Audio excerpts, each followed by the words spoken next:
உதிர்த்த உயிர். அதை பார்க்கும்போது எனக்கு உள்ளம் நெகிழாமல் இருக்காது. இன்னொரு பொண்ணு இங்கே உட்காந்துருக்கு, ஹாசினி. எத்தனை பேருக்கு நான் சித்தப்பா பாருங்க.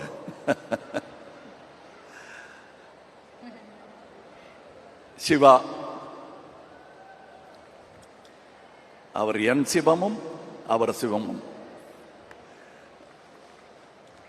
இன்னும் நிறைய பேர் இருக்காங்க. டெக்னீஷியன்ஸை பற்றி சொல்லி ஆகணும். எத்தனை பேர் இங்கே முன்வரிசையில் இருக்கிறது போக உங்கள் முன் வராமல் பின்னாடியிலிருந்து இயங்கிட்டு இருக்கிற இந்த துணை இயக்குநர்கள்ல இருந்து சவுண்ட், இந்த அஞ்சலி படத்தில் ஆடின குழந்தைகள்லாம் இன்னைக்கு சவுண்ட் இன்ஜினியராக வந்திருப்பான். நான் சும்மா விளையாட்டுக்கு ஒரு படத்தில் சொன்னேன், சதி லீலாவதிங்கிற படத்தில் என்னை தாண்டி குதிச்சு ஓடுவார். அப்ப பெரிய இன்ஜினியரா வருவான் போல் இருக்கு அப்படின்ப. நான் வந்துட்டாரு.